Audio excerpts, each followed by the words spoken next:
Hello and welcome to the Young Film Academy podcast, the essential podcast for teenagers looking to find their way into the creative industries. I am Dan Allen. I'm joined this week, as always, by Ellen Thomas. How's it going? Hi, Dan. Yeah, going well.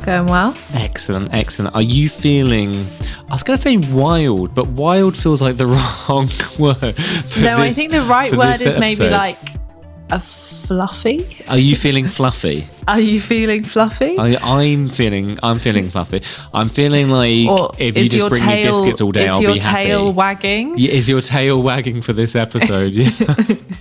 I love it. Well, mine definitely is. Do you want to tell us who we're speaking to today, Ellen? Yeah, so today we've got Ségolène Veyre joining us, who is an animal handler. Mm-hmm. And we previously had her colleague on the episode, Grace Dickinson, if you haven't listened to that episode. And they work together at Stunt Dogs and Animals, which is a animal handling organisation for film and TV run by Jill Raddings. And so if you want to check out their website before and while we're sort of talking and you're listening. Yes, highly recommended, because we refer to some animals by name. And we spend a lot of time on the dogs page itself. So you can see some of these. You can put some faces to names. Let's put it that way.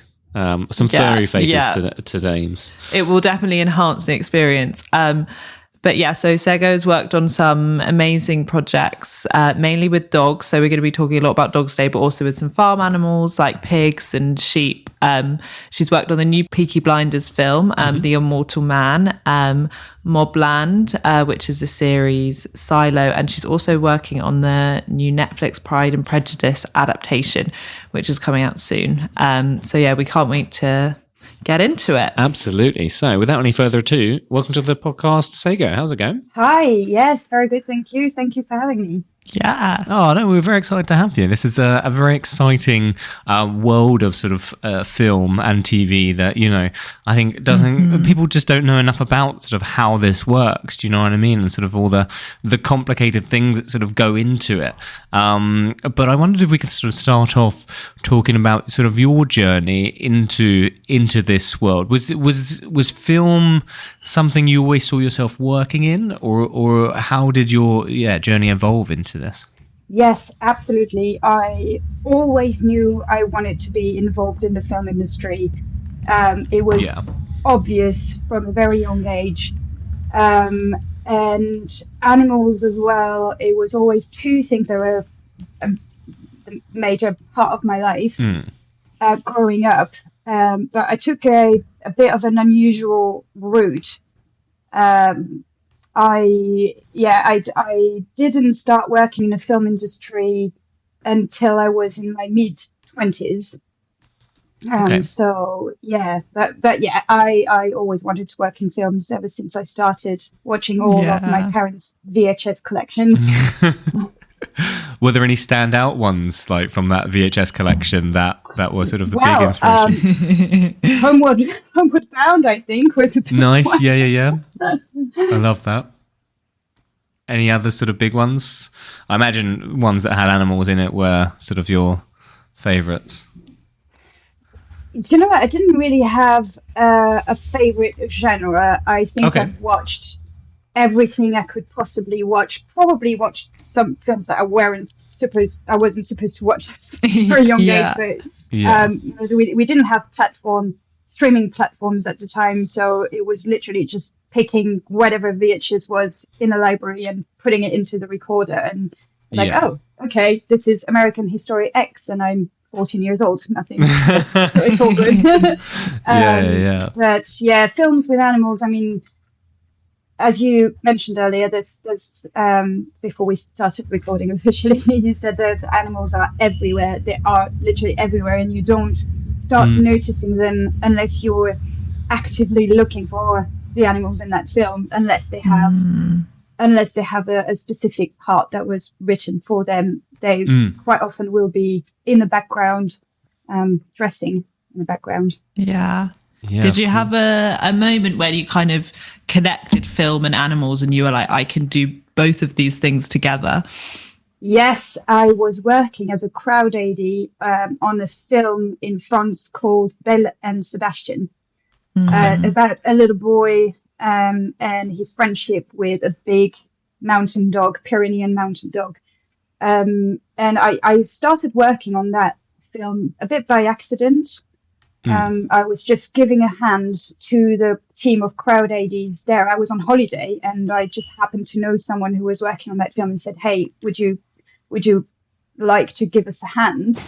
And I started working like that as a crowd AD. And then I met this team of Canadian people who were here with the dogs. They had several dogs to play the same main character dog. And that was it. I just thought, well, that's me. That's my two biggest passions in life. This is what I want to do. And I harassed the company I'm working for now until they said, "Okay, you can come." But that's sort of how it happened. So was it kind of like you grew up with animals and then you started working in film and then you realized that you wanted to be an animal handler? I grew up with animals. I was that kid that always brings a stray home and goes, "Can we keep it?" Yeah. So, and I was lucky. I had very supportive parents saying, Did they let you keep the strays, did they? They let me keep the strays. Yeah. No way. Yeah. Oh, I would. I think my parents would have said no. I definitely. I remember like asking them to keep to take home these ferrets many times. Like we went to these things like the Norfolk show and stuff. I don't know if you know, like these big expos where there's lots of like farming stuff. I don't really know how to describe it, but it's a big event. But they very often have animals for sale, whether that's chickens, rabbits, but very often they'd have ferrets. And I was obsessed with this idea of getting ferrets. And I used to cry, I think, because every time I'd be like, "Can I get a ferret?" And they'd say, "No. You can't," and they'd tell me that I'd have to be at home looking after it. They were just I think they were pointing out that it's a big commitment. I think that like, you know, I'd go to university and I'd have to take the ferret with me and stuff, but no, but it's the life not lived is getting to actually take home these ferrets is what these stray, is it stray dogs or stray cats that you were sort of taking in? No, so dogs, no, I never, as far as bring a stray dog and say, "Can we keep the dog, please?" Because we already had a dog growing up. I grew up with a German Shepherd. Yeah. But cats, yes, 100% cats. I would quite often come home and say, but I was lucky we lived in the countryside as well, so it made things easier. Sure, yeah. But so always grew up with animals, always was interested in films, but I went to law school. I didn't go to film school because there was quite a few. There wasn't an organization like the Young Film Academy podcast for me growing up. Yeah. And in the 90s, 2000s, it like working in films was still seen a little bit like, well, it's going to be really hard. There's going to be so much competition. Also, you're a girl. It's going to be even harder for you. Yeah. Like, I heard these things growing up, which made me think, oh, do I really want to like do this as a living and potentially struggle, or do I want to go into a career that I will like less, but I can maybe still do films as a hobby? Yeah. So I chose the second, and I went to law school, hated it, suffered until I got my license. And after I had my license, I thought, well, I still want to work in films. Yeah. This is still what I want to do. This is still my biggest passion. And I ended up doing it. So I'm incredibly lucky. Did you say to the company that you mentioned you were harassing for a job, did you say when you spoke to them, like, and by the way, I can write your legal letters for you if you have any trouble? I do have a license, or did that not come up at all? No, I don't remember it coming up at all. I think my cover letter was a bit more like, I will literally do anything you need me to do. And the company I work for, by the way, is called Stun Dogs and Animals. Mm-hmm. Yes. And Jill, who leads the company, has been doing this job for she probably won't like me telling you how long she's been doing this job for. Let's just say that she's been around. She's seen things. Yeah. Was it like, were you calling them as well? Or was it like, in like Harry Potter, when the letters keep arriving from Hogwarts? Was it sort of more like that in terms of you sort of pushing for that first job? Yeah, no, we had emails. Yeah. Okay, good. Okay, that's far more environmentally conscious. You were emailing for, or how many times did you try and reach out? Well, to be fair, actually, I was still in France when I first reached out. Yeah. And I emailed first and said, "How does it work? Do you guys take work experience? How would it work?" And I think I emailed in December or January, and I remember Sonia, actually, who also works for Slim Dogs and Animals, replied to me and said, "Really sorry, but there's not much work at the moment. Winter is a bit more quiet." Yes. So we do take work experience. You are welcome to come over, but this is not the right time. So I think I emailed again a few months later. And Sonia said, please do come. We've got an event." And they had an event in Birmingham. They were doing a pet show. It was like the national pet show or something. And they were doing a display. So they take a few dogs with them and they show people sort of what they teach the dogs, the basics, like what they are going to be likely to be asked to do on a set. Quite often. Yeah. So, and I was really lucky. I had a friend who worked in Oxford. The company is based in Oxfordshire. And my friend who worked in Oxford said, "You can come to my house. You can stay at mine until you figure out if this is going to work out or not." So I packed my bags, moved to the UK, met with Stun Dogs. They gave me a few opportunities to shadow them on a few jobs. I didn't even have a car. I remember Ash, my friend Ash, who worked for Stun Dogs, used to pick me up on his way to jobs at 5 a.m. Yeah. So I could go and shadow him. And this is not the kind of job that you can learn in books. So I just went on lots of different projects and I was gonna say, like, what was your experience level when you sort of first got to Stunt Dogs and Animals? Did you have any kind of qualifications? Did you end up doing any training, or were you just learning on the job with the animals? So I had basics of being on the film set, who to talk to and how it works. Yeah. And with animals, I only had what I knew of growing up with animals and always being surrounded with animals, and how to care for them, and how they learn as well, because it's not as straightforward as you think. There's a sense of timing. You can sort of tell when you're teaching a dog something. You can sort of tell when they're really confused, or if you need to change something in your body language. So I think this is something that I think people have naturally, or they don't. Yeah. And of course you can learn and get better at everything. But I think, you need to have basics of understanding animal psychology. Yeah. Sort of. Yeah. And yes, then I just learned on the job, and then I got qualifications later on when I was like, okay, this is definitely what I'm going to be doing. So I improved my training, not just learning on the job, but also following behavioral courses, animal behavior courses, first aid. And then I got my license, my animal welfare license, because this is a legal requirement. If you want to be working with animals in films or on a set, you have to have a license. And what's the process of getting that license? So that license is delivered by your local council. So you'll apply for it, and someone will come over to your house, and they will check that everything is in order, that you have a protocol in case of emergency, that you have a hygiene protocol. They will check that it is safe for the animal when they stay with you.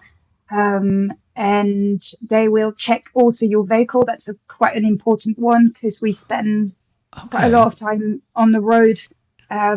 So when you take an animal to a set, like we mostly work in London or around London, but we also work all across Europe. I mean, I'm about to go to Poland for 3.5 weeks, it's not rare that we have to travel quite far. So they also check that our vehicle have got the proper ventilation, heating, that the space where the animals are kept is big enough that they've got enough room to feel comfortable, and it's also a bit like on set, a green room. What a green room would be for actors.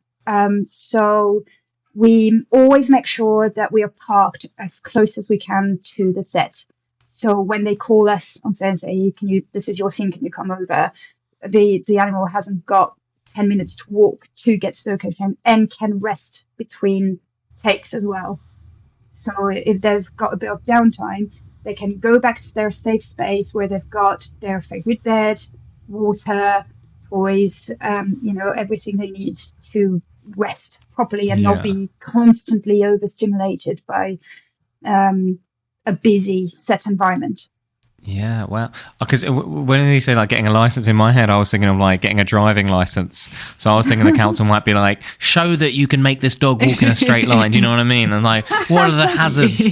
I was thinking that, and sort of then like the theory side as well. But it sounds like it's a bit more, just sort of like it's welfare focused, making sure that you've got the sort of that setup and everything. You mentioned hygiene as well. Is that making sure that your house is not gross, or what does that mean exactly?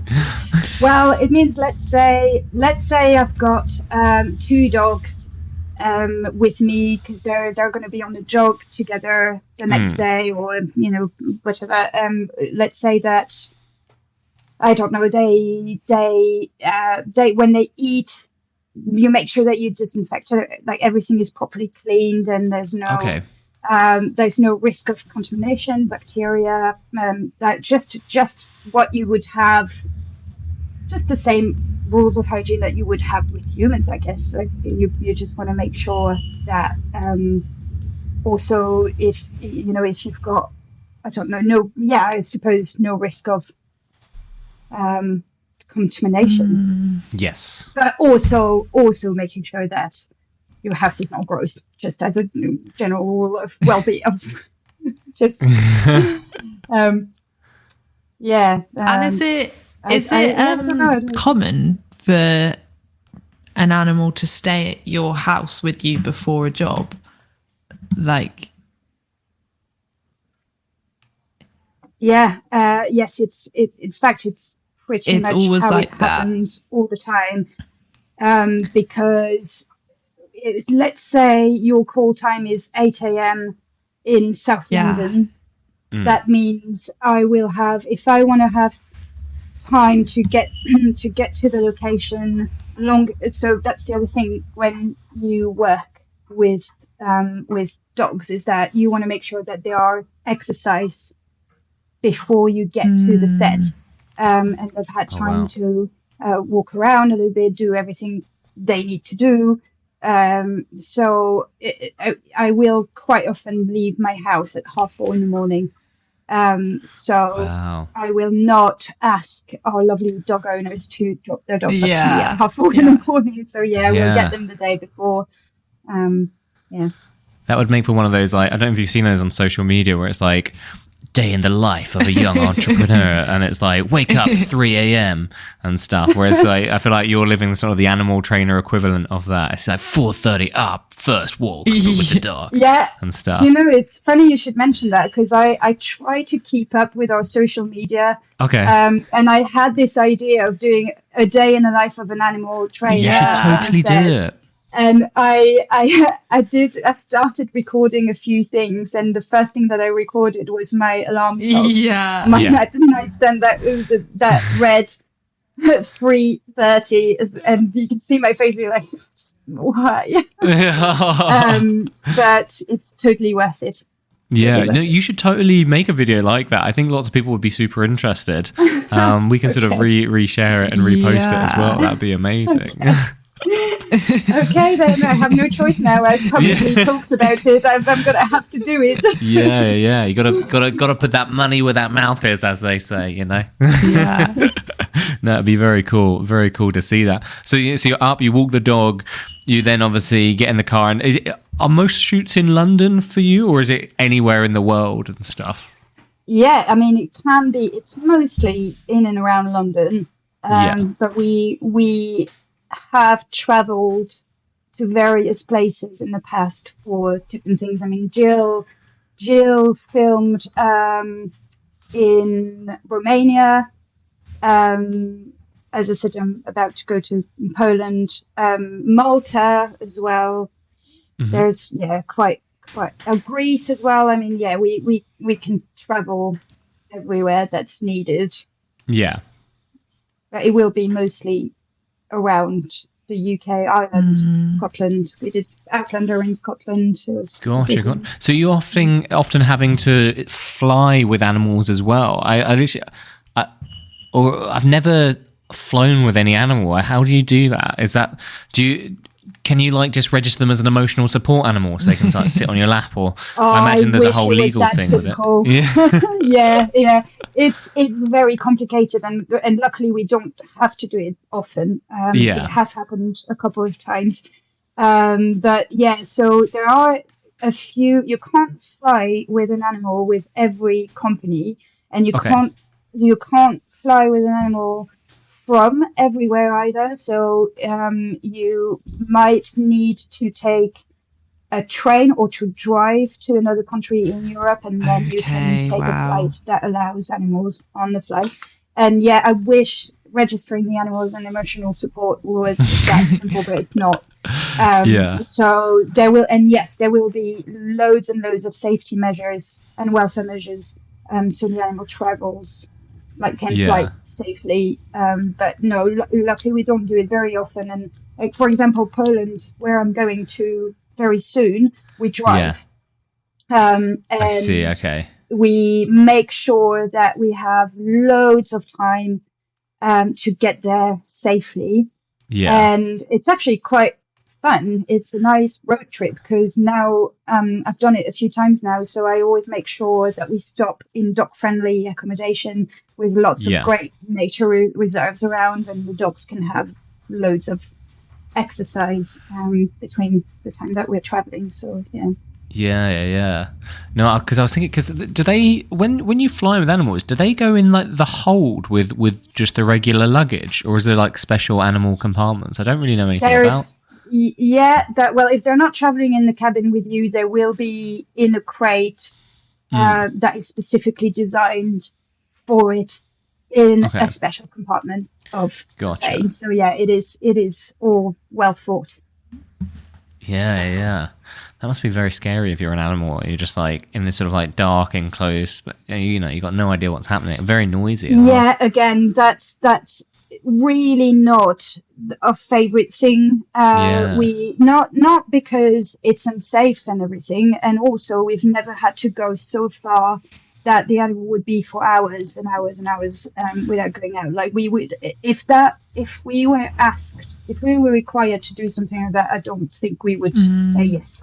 Gotcha. The welfare is the most important thing for us, and I think the very rare occasions on which we had to fly with an animal, it was always short distance, where we knew that there was no risk of being stuck for a long time. And we always say we prefer driving.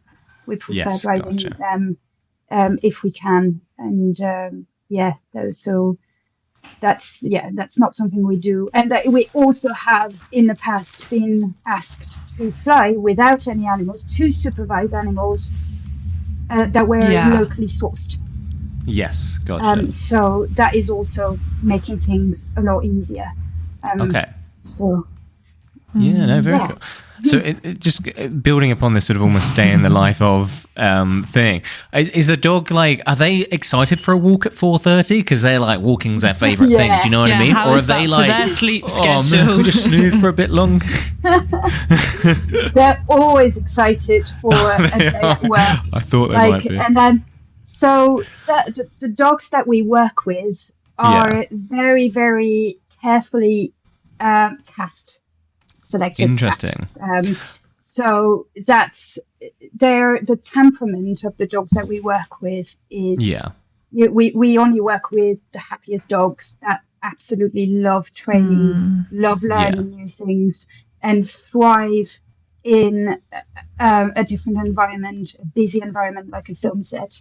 So getting up at 4:30, going for a walk, and then being paid in sausage all day long is and is and quite is that exciting. part of your job, like auditioning dogs or like selecting the dogs? It's not just like the onset and the training process, it's like meeting them as well and seeing if they're the right fit.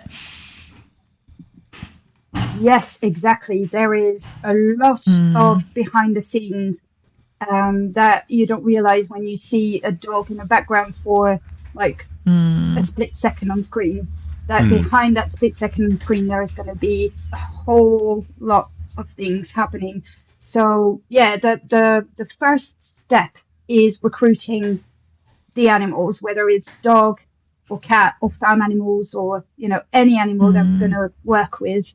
We have got to make sure that they tick all the boxes, and the boxes will be, we specialize in dogs. We do everything. We specialize in dogs. So I will use the example of a dog, but the dog has to be friendly with people, with other dogs, with other animals as well. It's quite handy if you're working on a period program and there's a stray dog on the market scene and there's also chickens around, and so we make sure that the dog is so friendly with people, friendly with other dogs, likes food because that's how they get paid.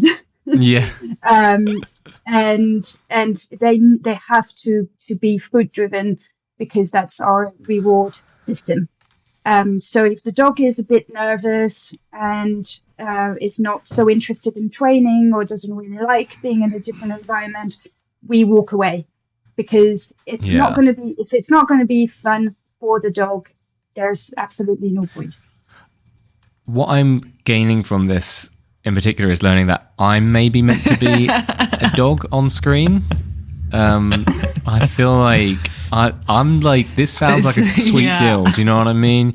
You get driven everywhere. You just food rewards all the time. I'm down to train and just get all those sweet treats. Everyone just wants you to have fun. Like that's the priority. Do you know what I mean? But you do have to wake up at 3 a.m. I often say if reincarnation is a thing, I want to be reincarnated in one of our dogs, because I am literally, if I'm taking a dog to work, I am the dog's chef, chauffeur, groomer, personal coach.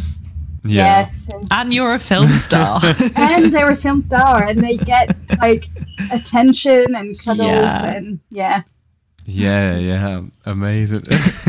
So how they get to meet cool celebrities as well. Yeah, of course. So you were telling us before we started recording, sort of one of the big shows that you've been working on recently was obviously Moblands, which has got Pierce Brosnan in it and stuff.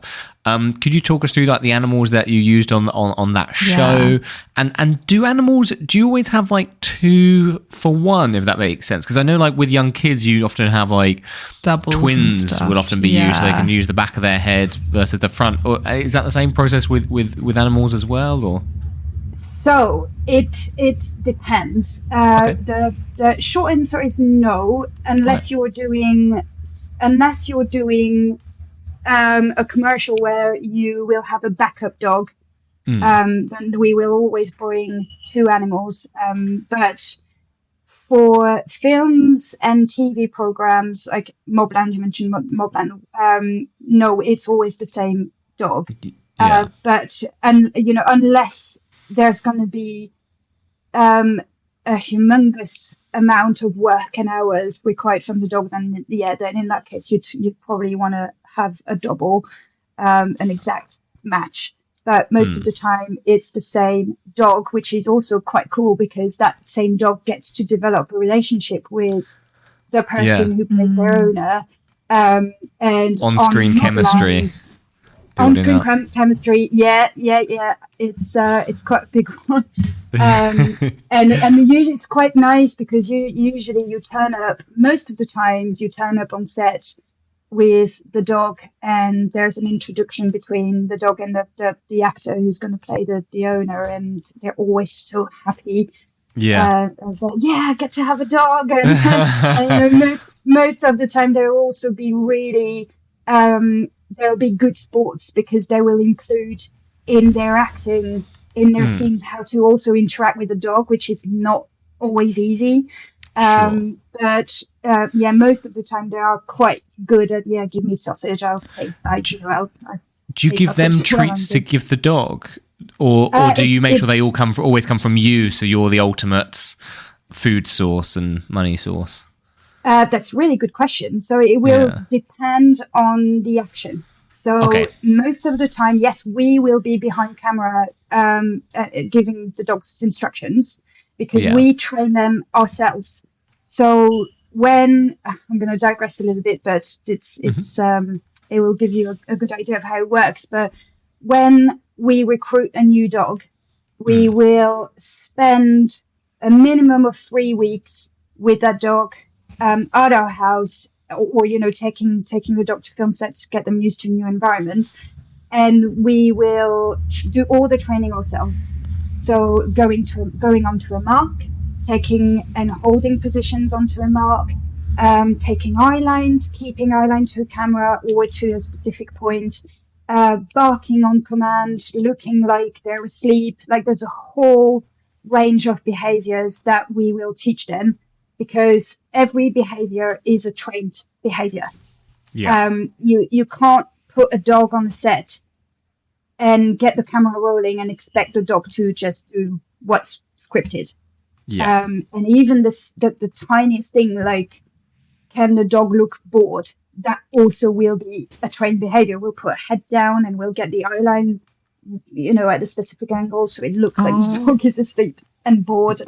Everything is trained. So because we know exactly what to teach them and what could be required, we do all the training ourselves, and then we will be their reference on set. They will every time, so there's no confusion for the dog. They always know what they're doing and what's expected of them. But if there is a scene where it has to look like the dog is following the main actor, then we will bait the actor. And that's also a trained behavior that we call a go with, because it's not natural for a dog to follow someone they don't know. So we put a command on that. We train them to go with means I'm sticking to that person until I get my reward. We will talk the actor into it and say, when we're going to show the dog that you've got the reward, and we're going to tell the dog what to do, and on cut you can pay the dog. But that's something that has to be trained, because most of the time if you don't train that on the dog will be confused and they'll go, wait, what am I doing? Am I following this person or So are you doing rehearsals then with a dog? Like, how far in advance do you get the script? And are you then going through the whole script and sort of doing your own version of the blocking? Because I imagine you're not involved with the main rehearsals with the main actors, or are you involved in that? Are you having to do your rehearsals separate if you do rehearsals? Again, really good question. We will have the script beforehand, and we will break down all the animal scenes so we can anticipate how we're going to train it, how we're going to prep it. Some actions require a lot of prep that we will do ourselves as much as we can without the actors. And when we're on set, we will hopefully we'll get the time to rehearse with the actor, but that depends a lot on the first AD and how much time they're willing to give us. I think Grace mentioned that in her episode, but it's quite a challenge to explain that 5 minutes of prep on the day will save you 20 minutes of faffing around and trying to make it work while the camera's rolling, because the animal can't read the script, and we have to have 5 minutes of showing them what we want them to do, and these 5 minutes will be key to save a lot of time on the day. It's very handy to be able to rehearse with the actors, but it's not always possible, which is why a lot of our work is training and prep beforehand as much as we can. And there's always something, there's always, it's always going to be slightly different to what we've prepared, because someone will have a new idea and then we've got to kind of rethink everything. But if the dog, the more trained the dog is beforehand, the easier it will be, because they will adjust to the situation a little bit better. And what are some of the dogs you've been working with on like Mobland, and also you've worked on Peaky Blinders as well? Like what breeds have they been, and what have their sort of roles been in those shows that you've helped them with? Sorry, we digressed a lot from Mobland. No, it's okay. Mobland, it was the two dogs so Yara is a Belgian Shepherd Tervuren, probably didn't pronounce that right. But Belgian Shepherds, you have Malinois, they would probably be the most famous. I'm looking at a photo of Yara on your website. Yeah. Adorable. They've all got their own pages. Yeah. This is amazing. They've also got their own little videos. So if you're a production buyer, or if you're a producer and you're looking for a dog and certain behaviors, you can go on each dog's profile and or have a little video of a little demo of what they can do. Oh, wow. But Yara is Jill's own dog, and she is one of our best dogs. She literally can do everything.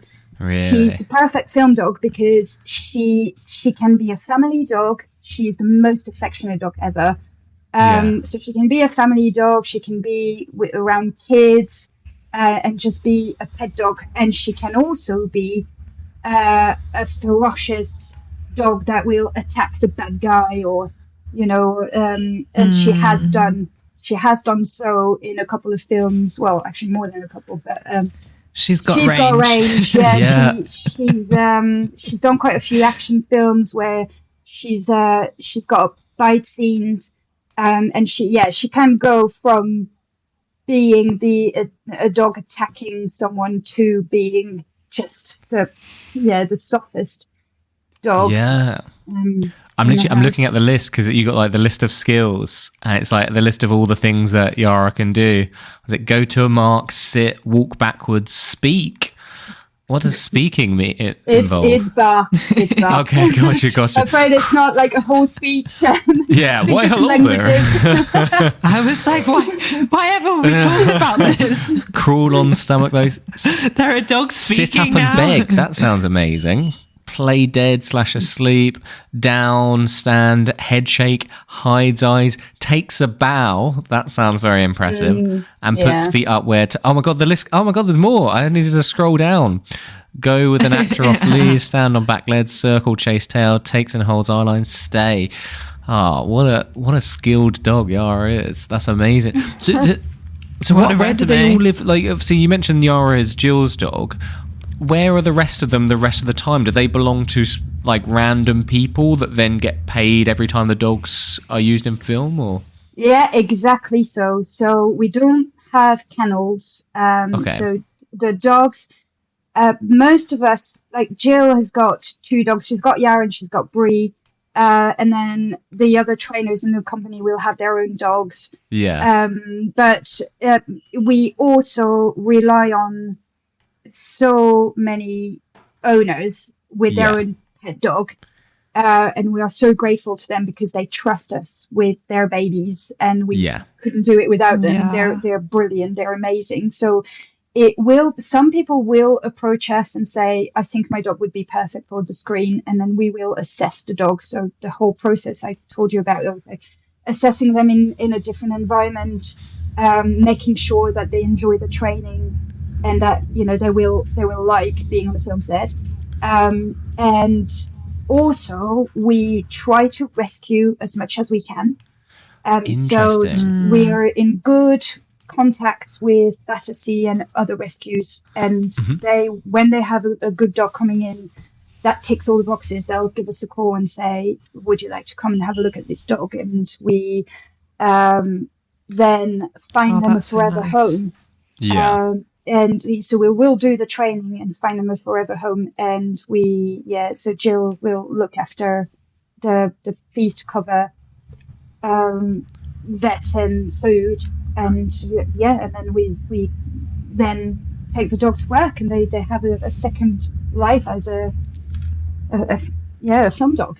Wow! So they stay at Battersea like dog home, but then they go to work. No. We find homes for them. Oh, gotcha. Sorry. Yeah. Okay. I understand. So you almost do like doggy auditions. To sort of see if they've got what it takes type thing. Is that yeah? I mean, have they got what it takes? It will mostly be, are they going to like this? Gotcha. Will they be happy doing this? Because I'm picturing you guys all sat like X Factor judges, and then like an owner will walk in with a dog. And you'll be like, show us what you can do. Do you know what I mean? And then they start doing like backflips and stuff. But like, is it more informal than that? Or what's that? Sorry. That's our job to teach them that. Oh, okay, gotcha. So it's just so that must be quite hard though in a limited window of time to work out if they can apply what you teach them. Because I imagine sometimes it takes them a little while to learn things, or do you get a good sense of if they can learn things quite quickly?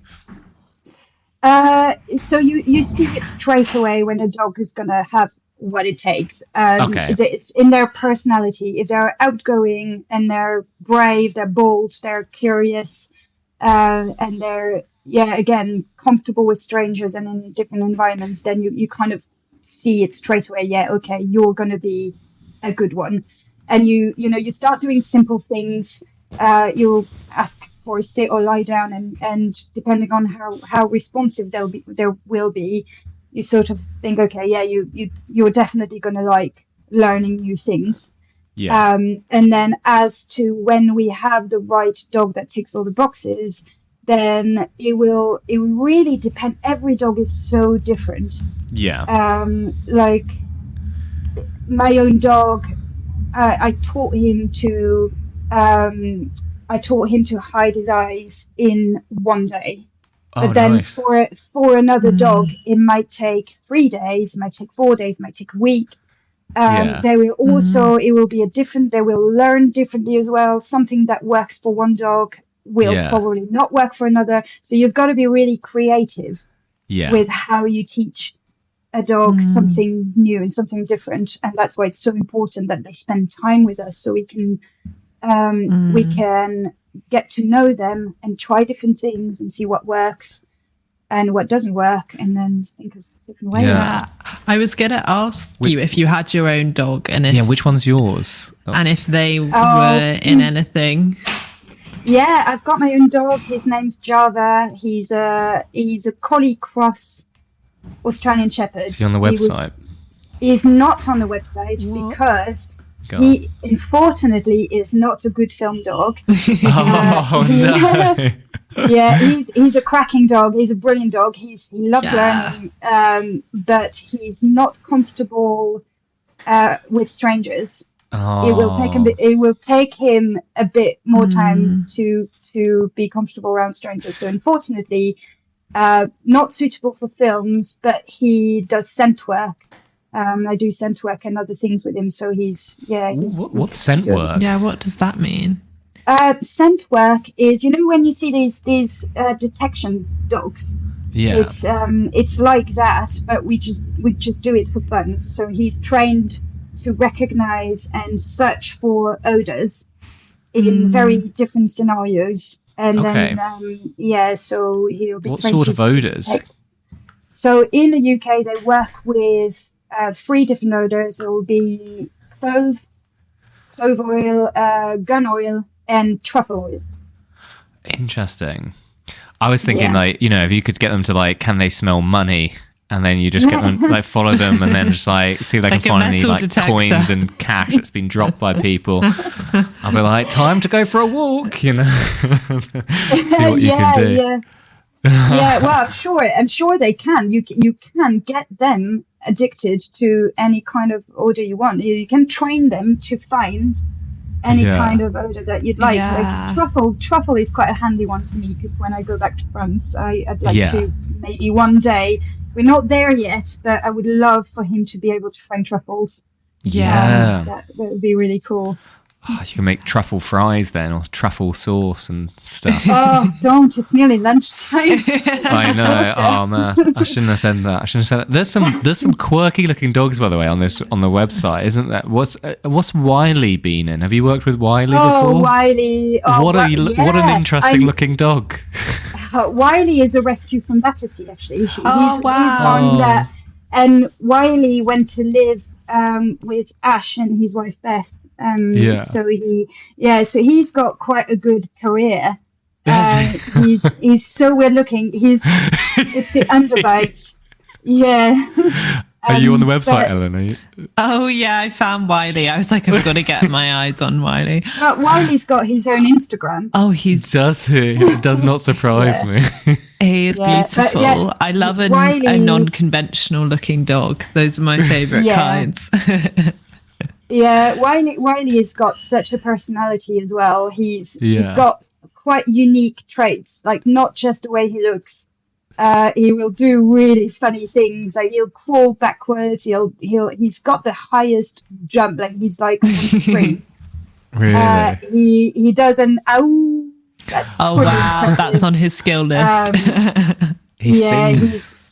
He sings, yeah, you're right. I should put that on the list. But Wiley will be in the new series of Silo. He plays one of the characters' dog.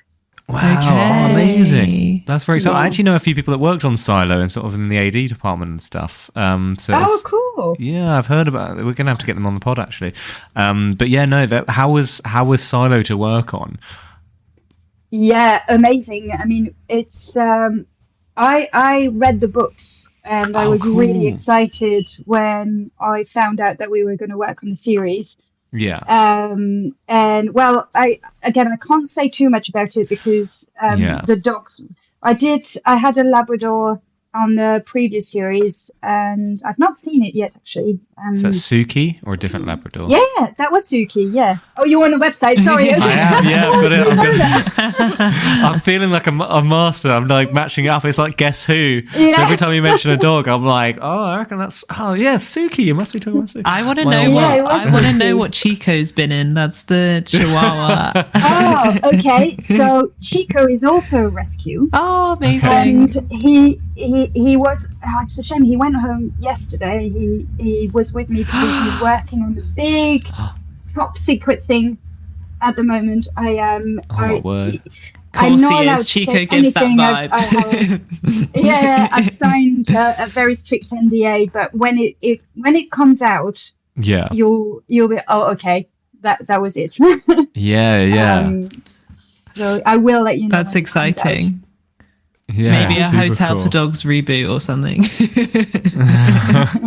Oh, what's that one with there's that, is it like I'm picturing Paris Hilton, but I don't know if it's Paris Hilton, but that kind of vibe. Legally Blonde. Yes. Yeah, she's got a little dog, doesn't she? Yeah. That's so cool. So what's the difference of like being on like a big TV show like Silo versus sort of either like a smaller production or even like a commercial as well? Because I know obviously you use a lot of the dogs for TV adverts. So how do they sort of like differ in terms of process and stuff? Because my understanding is you have more time in commercials, but I don't know if that necessarily translates with animals when there's because there's a limited amount of time you can shoot with animals on set. Is that right? No, there's no legal requirement of where whether you can have an animal for certain hours, but we will make sure that we always give appropriate breaks. Obviously, if it's like we won't have an animal working from 8 to 7 p.m. with no breaks constantly, and that's also why we it's so important to us that we can get parked so close to the set so we can give the dogs appropriate break. It's the main difference, I would say, would be, as you said, the time that is allocated to the prep that we can do with the dog. But it will really depend on the ages, because I've worked on really big things where they're really racing time, and but they still will give you the time you need, because I assume they've worked with animals before and they know how to do it. But commercials and small productions, there's no really major difference apart from I think I would say maybe the biggest difference is the what is scripted for the animals. Yeah. So it'll be quite a different experience to have an animal that has a specific part to play. Okay. Or if it will be dressing animals in the background. Yeah. And commercials, commercials, it's a bit of a different world where we'll come with 2 dogs, we'll have a backup dog, sorry. Okay. Always on commercials. That's just sort of like the okay. And a vet. Yeah. And a vet. Why is that? Why that on commercials and not on film? I think it's got to do with insurances. Interesting. Surely. Yeah. So commercial because they spend so much money per day on those sort of commercials that they just like they can't have anything going wrong type thing. Yeah. Gotcha. That's what it is. But then films and TV programs, quite often we will have American Humane.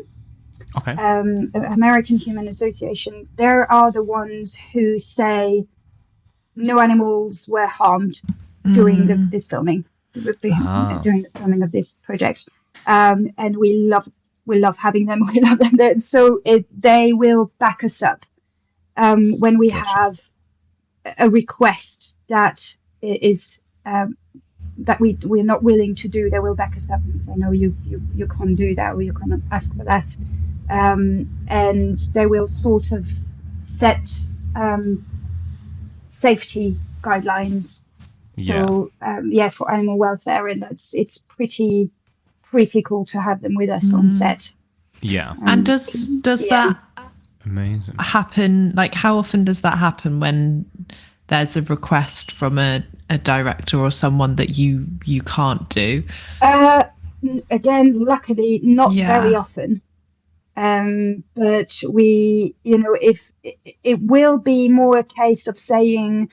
When we say, well, okay, that's it, you have one more take of the dog eating, for example. Like if there is a scene where a dog is eating, is being fed, we will say, well, this is how many takes you can do. There's only a limited amount of takes you can do, because we don't want the dog to be overfed, eat too much, and because you can't control how much you give when the camera's rolling. Yeah. You can. We've got a few tricks to cheat it. Like if the food is served in a bowl, then we'll put only a little bit of food in the bowl, but we'll smear some salmon paste or cream cheese at the bottom of the bowl, so it keeps them longer. Yeah. But they're not actually eating just as much. But if if it's going to be one of the characters feeding the dog. For example, my latest example I have in mind was the character was feeding the dog jam tarts, dog safe jam tarts made of dog safe ingredients. Yeah. But because they were like a certain size, I had to say, well, that you will only be able to do that 3, maximum 4 times. Yeah. Because then, it's just going to poo himself otherwise. Well, yeah. Not what you want in a listed building where you've got terrible, studio. I mean, we can do it a 5th time production, but, yeah, this is what will exactly. happen. Wow. And then, so, that's where you have to be able to say no. Yeah. And it's quite handy to have American Human with you to back you up just in case you have a bit of resistance on the other side. Yeah. Because they have the power to say, well, if you are not doing what we're telling you, we have the power to just walk away. And do they turn up? Do they let you know when they're coming, or do they sort of turn up like Ofsted and just sort of like, with clipboards ready to sort of see if you're following the rules? Because I know they do that sometimes with like child licenses and stuff, right? To make sure, like they might do an unexpected visit if you've got kids on set. I don't know if they do the same with dogs. No, I mean we know when they're going to be there. When we have the call sheet, and we sometimes we can see that they're going to be there, but they're not like onto us. Like they will check that you have you have a license, and that, which is again something that we really like, because there's a lot of people out there who are just cowboying it and will bring an animal on set that's untrained. Or a big one for us is supporting artists. Sometimes, quite often, productions will hire supporting artists with their own dog. Yeah. And it's tricky really, because they will quite often come in public transport, and they will not have an appropriate space for the dog to rest between takes. The days can be really long. And that's where you want to make sure that you hire a professional with a license. And their dogs could harass your dogs. Can they, like, if they're not properly trained, does that mean they might not be good with other animals as well, if they're just sort of like, or is it generally that a production might hire loads of dogs like that instead of hiring you guys with your well-trained dogs? Or do you end up on set with some of these sort of dog cowboys as well? Touch wood, it's never happened to me. Okay, cool. I never had my own, because I think they would tell. I'm hoping that they would tell us, by the way, there's going to be other dogs on set that are not provided by you, in which case we would be, whoa. Okay, let's have a plan here. So no, luckily I've not been in that situation, but I have heard of situations where they had to call someone with a license to supervise. Okay. Which is acceptable, but not ideal, because we still don't know what the dogs are going to be like. So we again have the power to say, well, if the dog that you have hired isn't suitable, meaning not safe either for the dog or for cast and crew, then we're not going to do it. I wondered if you could talk just a little bit about sort of like the landscape now in sort of like the today's era, because on the one hand I've sort of seen more CGI animals than I've sort of ever seen before in my life, but on the other hand I've seen some of the best animal work I've ever seen as well at the same time. What jumps out to me, you must have seen it, was A Quiet Place, the new one, which had this cat in it, which is just like the most amazing, well behaved. Like I thought the cat was fake, and apparently it's not. I think we spoke to was it Grace about the cat a bit, but yeah, it seems like both things are amazing us on screen. And how's that sort of affected you guys as well? So that's one of the things that sometimes keeps me awake at night is AI. How is our job threatened? Because that's I mean, CGI has always been around. I think AI as well is kind of accelerating things. Yeah. But I think we're not quite there yet, where the job is so close to reality that you can't tell the difference. Yeah. And I think people still want the real thing. Yeah. And in terms of cost, it will still now be more have cost a real effective animal, to yeah. hire us with have a real animal. Yeah. And I think that's the beauty of having the real animal as well, is that we will train every behavior, but because you have a real living creature, there is also room for the unexpected thing to happen and the authenticity of a reaction. Yeah. And yeah, you mentioned the cat in A Quiet Place. I think that was Birds and Animals work. So they probably have trained that cat like to such a degree that they managed to get incredible behavior. There's Charlotte. We also work with Charlotte Wilde, who what she does is amazing. It's like witchcraft. She can get a cat to do amazing things. Yeah. And I've had the chance to assist her on Disclaimer, the series Apple TV Disclaimer. Yeah. Where there's a cat in there, and that's some of the behaviors and reactions were so amazing that there's a lot of people online who said that cat has to be CGI'd. Yeah. So I know for a fact that it wasn't the case. And that is so rewarding when you're working with an animal on set, and then something, and they do, especially with a cat, when people have lower expectations than with a dog. And then you see Charlotte work, and the cat will do exactly what the cat's supposed to do, and you're like, oh my god, this is amazing. And again, you can tell the animal is also enjoying this, doing something that will get them us being so excited about it, and they will pick up on that. And it's incredibly literal rewarding. cat whisperer. I feel like that'd be harder work. So for her to do that is like, great. I guess it depends on temperament. Again, it's maybe is it similar situation? Yeah. Again, it circles back to that first recruiting process. It's the temperament. And have you worked with any other animals, or is it just dogs that you focus on? Well, we talked about Peaky Blinders a little bit. That was pigs, 42 pigs. Oh, wow.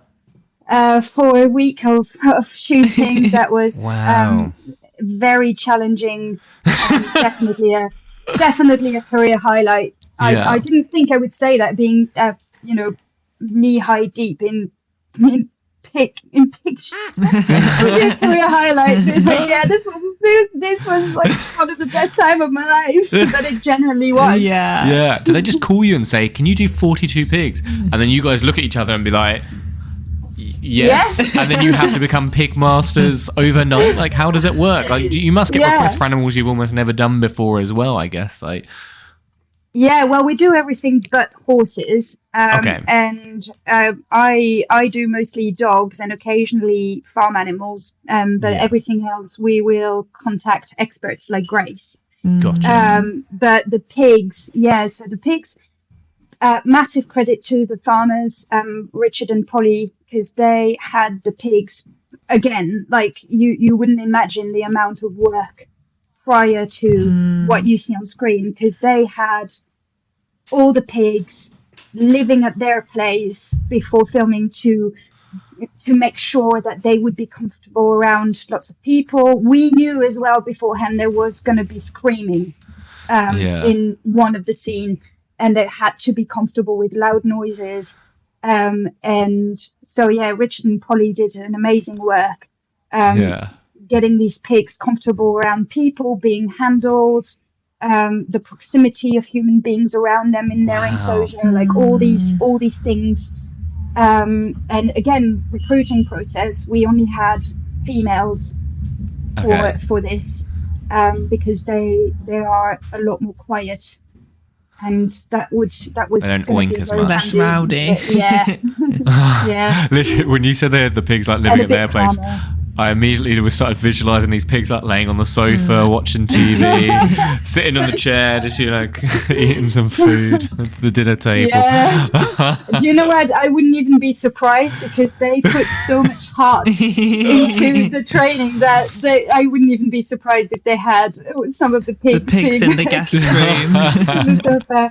Yeah. That's so funny. So we had the request for all these pigs, and then so we got to set and we saw the set, and we thought it was I thought it was going to be like a pigsty, like an enclosure.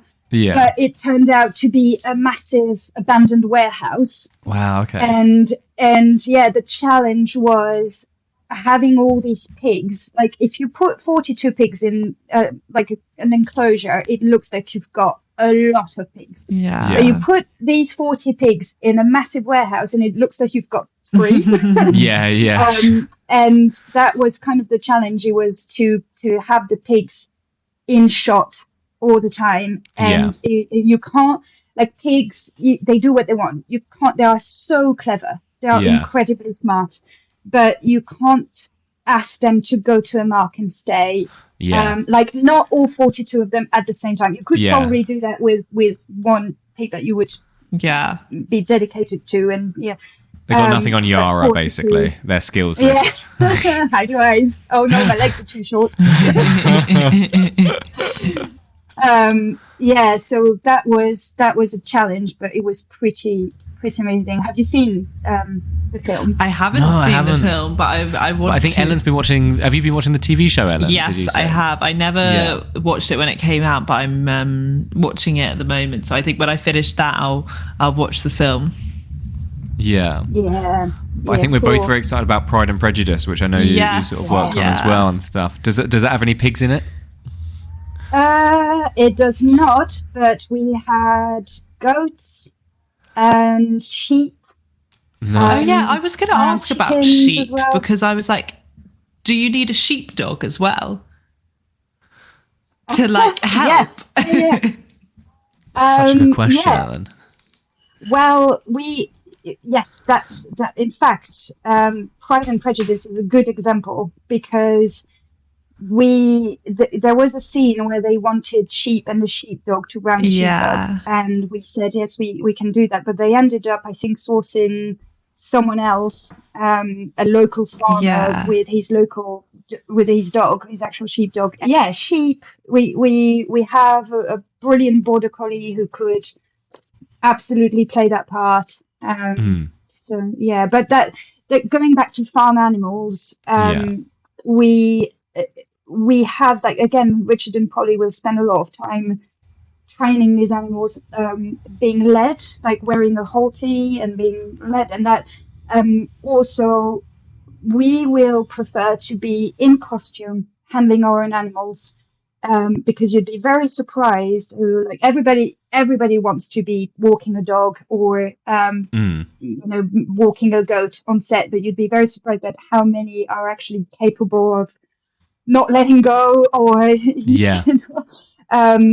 and it's much better to be in costume so we can be in shot and handle our own animals. But all the animals that we will bring on set will be carefully trained prior to filming and used to everything. Yeah, wow.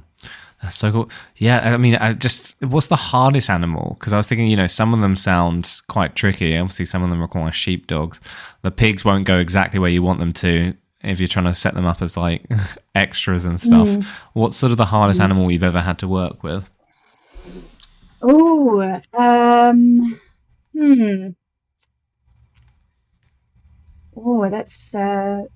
That's a good question. And it could just be a diva dog. It might be like if it's not a particular breed. I mean, I am interested in a particular breed, but if it might just be a particular animal that you're thinking of. Yeah, I mean, the pigs were quite stubborn. Is that because were you having to like get them to move to exactly where the shot was? Like, so it's like, okay, there's loads here. Now we're moving the camera over here, so now we need them all sort of over here. Yes, exactly. Yeah. That was How do you exactly do that. that? Well, we had boards, Okay. so we move a certain way, we try to lead them a certain way, and then to keep them in place. Yeah. Food Food, was yeah. involved. I mean, there was this scene where the pigs have to all gather towards something, not to Yeah. reveal the action. They have to all gather towards something and stay there and and like devour the something. Yeah. And and Truffles. that was amazing because the father Richard said, well, we're going to put all of their favorite food there, and we will put like they love sweet food, so Okay. like applesauce and Monster drink. Like how did you even know that? Like pigs love Monster drink. I Wow. don't know. The funny It's thing like is, kind of when knowledge, like. when you said like sweet treats and stuff, my brain immediately went to Haribo Tang Fast Sticks. But but then the funny thing is, I wasn't even far off if they're giving them Monster I was Energy. thinking like cake and stuff. Yeah. Oh, now I really want Yeah, cake. like in what moment did he like accidentally give a pig a bit of Monster and he was like, oh wait, they like this? Yeah. Like how did that come about?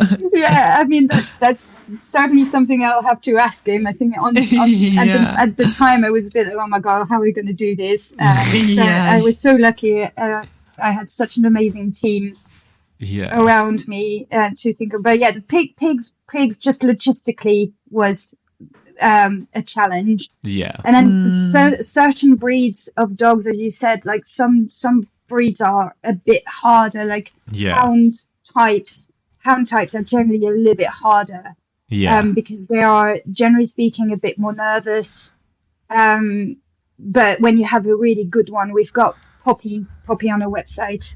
She's amazing. She's a really good dog, but she will the way to work her will be slightly different to working a Chihuahua, for example. Gotcha. Or a Collie or a Labrador and Goldie. Well, I was going to say Penny looks like an absolute diva. I bet Penny throws her little weight around. Just to cause problems. She's an amazing sausage dog. Yeah, Penny and Bailey. That's an interesting story. Penny and Bailey were sourced for a job. Because it was for Murder Before Evensong, which I think was a book originally, and it's now a series with the lovely Harry Potter, Matthew. Oh no, I forgot his name now. I don't know. So I feel so bad because he's so lovely. The guy who played Neville Longbottom. Yes, Neville Longbottom. Yeah. I want to say McFadgen, but I don't think it is it? No. Oh my god. I feel so bad. Are you Googling it right now and putting me up my misery? Yeah. I'm looking it up. Matthew Lewis. That's it, Matthew Lewis. So Matthew Lewis, amazing, really, really lovely guy. And so he's in that series Murder Before Evensong, and in the book, his character's got 2 sausage dogs. Yeah. So we had to source 2 of that color as well, sausage dogs, and Jill and Andy had to do that, and they saw at least like 50 dogs until they found the right 2 dogs. Wow. Because they were all either too nervous or not interested in training, and then they found Penny and Bailey again. Who belong to, they're family dogs, they're pet dogs. Oh. And their owners are just so lovely because they let us, in general, all of our owners are incredible because they let us take their dogs away. Yeah. And then they trust us, and then they have, the satisfaction of seeing their dogs on screen. But so Penny and Paley. Yeah, Penny is a little diva, but she deserves it. Yeah. Do the dogs ever see their finished films? Like, do they recognise themselves on TV screens ever? Like, I don't know, because I've seen one dog watch Star Wars and look really scared, and I was like, oh, maybe dogs can watch TV and sort of understand what's happening, or maybe it's all just a setup. But I didn't know if they ever. Or sometimes they start barking when they see a dog on the TV. Yeah. So I don't know how much. Yeah, no, we don't. I've never tried putting a dog in front of the TV and be like, "Look, it's you," because I don't think they really can see what the same way we can see. I mean, their vision is so different to ours. The colors that they can see, the color spectrum is a range of blue and yellow. And then the dimensional vision is also so very different to ours. So I don't think they would have any idea what's going on. They probably would pick up on our reaction and they'll probably get excited because we get excited. So you just think they're getting excited about seeing themselves when really they're just like, who's that on the screen? You know, oh, you're excited. Okay, woof woof. You know, that's my impression of a dog getting excited about their owner getting excited. I am impressed. Woof woof. You want to get on our website, Dan? I think there's a spot for me. You know, right at the bottom next to Archie. I think I could. I'll be on there, just dressed up like there's that TV show Wilfred. I think where a human plays a dog. So maybe I'll be in the next Wilfred. That'd be cool. In the reboot. So the question we ask all our guests, just as we sort of bring this to a close, is, we normally ask sort of what you were doing during your teenage years that set yourself up for what you do now, and then what advice would you give to that teenage self? Now, I feel like we already sort of answered that, what you were up to, which is taking in stray cats and stray animals as much as possible, although you might have an additional thing you want to add, but that sounds very much like what you were doing to sort of set yourself up. And then what would you whisper into young Sego's ear? So what I was doing in my teenage years that led to that, bringing strays, watching every film that I could possibly watch. Because I think that really developed that passion that is still there now. And learning other languages as well. That's a big one. And the advice I would give myself would be, don't be afraid to use every tool that is accessible to you to do what you want to do. So every connection, every workshop, every summer camp, everything that is available to you, go ahead and do it, even if it seems like it's far fetched and like far away from what you want to do. It probably will help in some way. If I had the Young Film Academy podcast when I was a teenager, I would have been doing. You'd be listening. Well, that's good. That's and I think your generally your story about kind of choosing to go to law school first and then refinding film, I found that really inspirational. I was like, you'll always come back to it if it's the right thing. Yeah, if you want it hard enough. I know it sounds cliche, but if you want it enough, then definitely. Amazing. Well, thank you so much, Sego. No, it's been amazing. I'm glad. So are you gonna, is there anything that you guys are gonna watch now that we've had this conversation? Or well, I'll tell you what should we watch? What's your maybe favourite animal scenes that you've worked on? What should we watch? We can give our listeners a watch list potentially. I mean, I really want to go home and watch Beethoven, which I loved as a kid, is what I really want to watch, because that's got to be a pretty iconic dog performance from over the years. Oh wow, I had completely forgotten about Beethoven. That was a big one growing up. Do you know there's a French film that I love with a Labrador in it. It's the main character actually. The film is called Didier. So Didier, very French name. D-I-D. And so that it's a comedy, and it's just the dog actions in it are priceless. They're hilarious. Nice. And then again, a French film that I've not worked on, but I recommend watching because it's brilliant dog work. Anatomy of a Fall. It was absolutely brilliant. I mean, the dog went to the Oscars. What film is this? Sorry. Anatomy of a Fall. Oh my God, that's a film. Right, yeah. How good was that dog in that? That I really need to see. I know that I will love it. That was one of those ones where I was like, is this CGI sometimes? Like, I should have used that as a good example as well, alongside the cat in Thingamabob. Yeah. Well, I've done...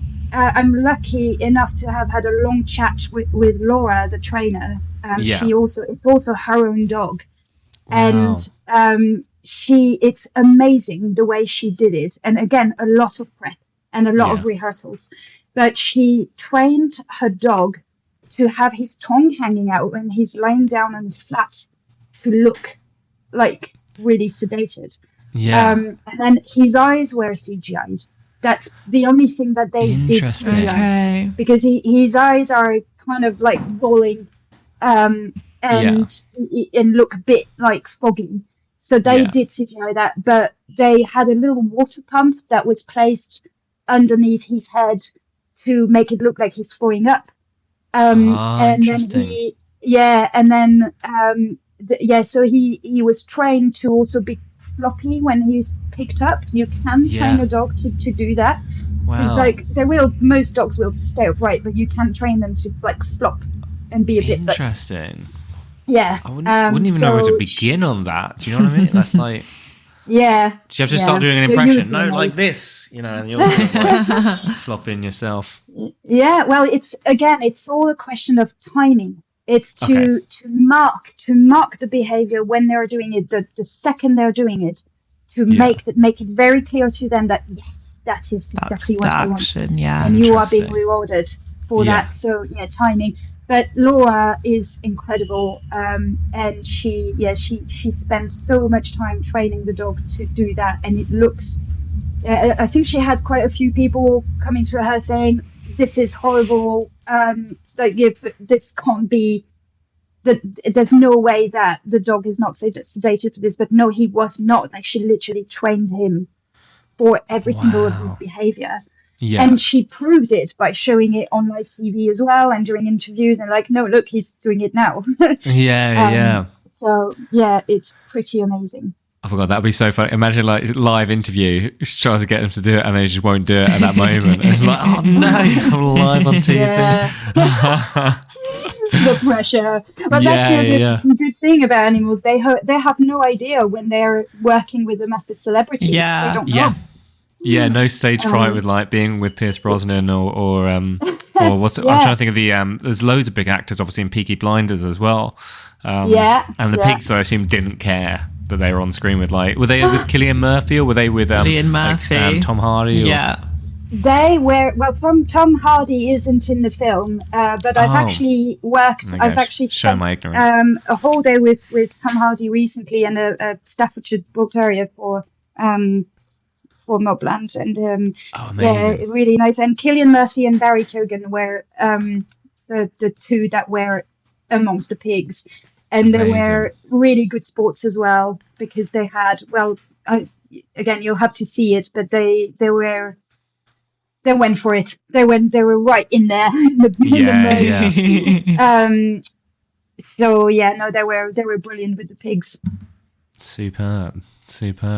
Well, very and cool. then other things to watch, because I realized I didn't answer your question. No. We got Didier. We got Anatomy of a Fall. Yeah, if you have any others. But that we've worked on, and that I particularly enjoyed working on. Not dogs, but bees. Begonia. The film Begonia with Emma Stone. That was really cool. Again, like really challenging. It's funny, you forget the animals and you're like, oh yeah, they are. I feel like I just assume those are CGI again, I think. I mean, but wow, so you had real bees on set for that. Bees, wow. Was Grace working? Yeah, she mentioned because bugs is more her speciality. So bees, they didn't come from her. They came from the beekeeper. Okay. And our job was to look after the bees on set, look after the hive, and also train the actor. Because Jesse Plemons was the one interacting with the hive mostly, showing him how to handle the frames and check on the hive and do it safely. Mostly it was making sure that everybody, cast and crew that was coming anywhere near the hive, was wearing their be sued at all times, but just ensuring safety at all times. Yeah. What an amazing actor as well, Jesse Plemons is. So good. Yes. Yeah. Yes. And again, so lovely. Yeah.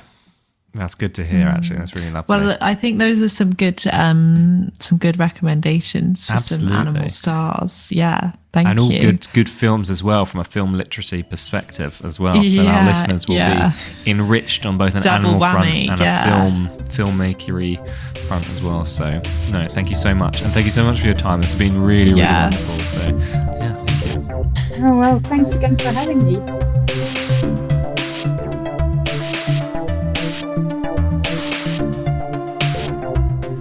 I love dogs on film, Ellen. How about you?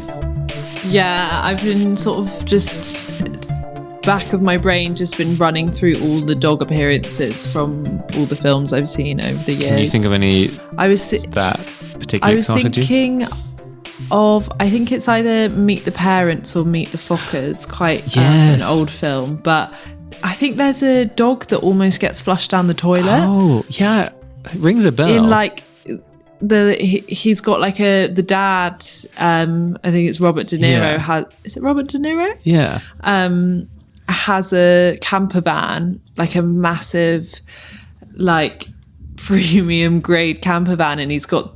And then it's the dog of the other in-laws. Yes, who gets like flushed down the toilet. I've googled it because it's the cat that flushes the dog.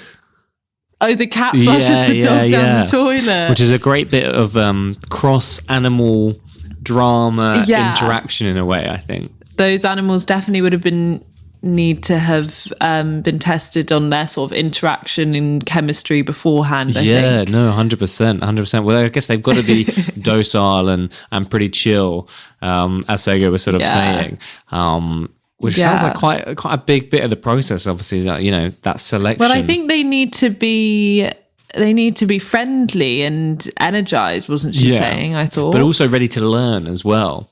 So you've got to be enthusiastic to follow rules and stuff, That's just the animals. So I don't know about the human side of it. And stuff, I guess, But if you're listening, you should definitely check out Stunt Dogs and Animals website, because we spent a lot of time on the episode sort of going through the different dogs on the website and seeing all the amazing photos and videos they've got on there. Yes. And just learning a bit more about the great work they do. I could spend all day on this website, and I was having the best time just flicking through. Which is stuntdogs.net is the website that you want, and that's where you'll find everything you're after, basically, to follow along and have a little browse, see all the crazy animals that they've got on there and stuff. No, really amazing and so cool. Hearing about working with animals in these crazy films with these celebrities and stuff, it's like quite the life, I think. So it's such a fascinating and amazing part of the film industry. So amazing. Well, guys, thank you so much for joining us. Thanks for joining me. This has been a real treat. Thank you, Ellen. Thanks to Sego as well. And we can't wait to. We hope you enjoyed it. We'll speak to you guys on a future episode. Take care. Bye.